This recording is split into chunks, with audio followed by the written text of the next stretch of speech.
Hello everyone, मी foodie चॅनलमध्ये तुमचं सगळ्यांचं वेलकम. सांबार बनवण्यासाठी लागणाऱ्या भाज्या घेत आहेत.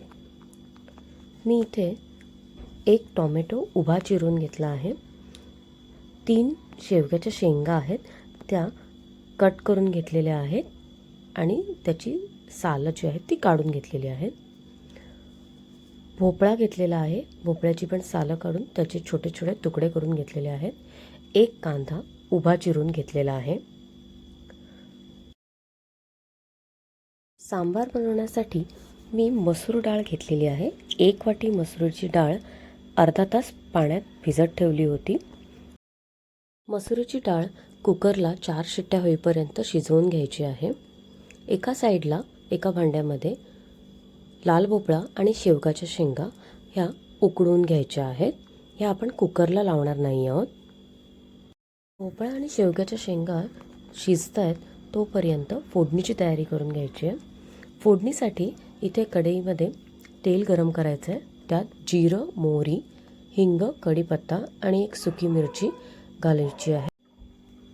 सोबतच उभा चिरलेला कांदा, टोमॅटो घालून परतून घेणार आहे. टोमॅटो आणि कांदा घातल्यानंतर 1 मिनटं वाफ द्यायची आहे. थोडं लवकर शिजतं आणि थोडे मऊसर होतात. साईडला आपण चेक करायचं आहे. भोपळा आणि शेवग्याच्या शेंगा शिजल्या असतील तर गॅस बंद करायचा आहे. मसाला मिक्स आता 1 वाफ दिल्यानंतर आपण इथे पाहू शकता कांदा आणि टोमॅटो छान मऊ झालेले आहेत. आता त्यामध्ये मी सांबार मसाला ॲड करणार आहे.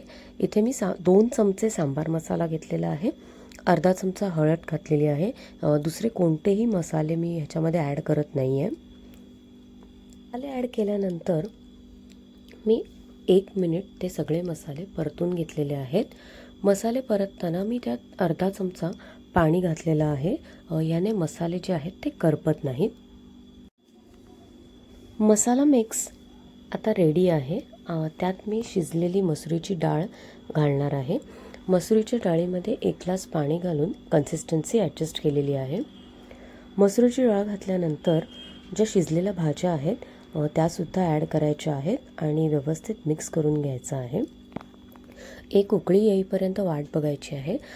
उकळी आल्यानंतर त्यात मी 2 चमचे चिंचेचा कोळ, चवीनुसार मीठ घातलेलं आहे. मीडियम फ्लेमवर सांबार शिजू द्यायचा आहे. 1 उकळी आल्यानंतर त्यात चिरलेली कोथिंबीर घालायची आहे आणि आपलं सांबार जे आहे ते तयार झालेलं आहे. रेसिपी कशी वाटली नक्की कमेंट करून सांगा. रेसिपी नक्की ट्राय करा. रेसिपी आवडली असल्यास लाईक करा, कमेंट करा आणि मी फूडी चॅनलला सबस्क्राईब करा. Thank you for watching.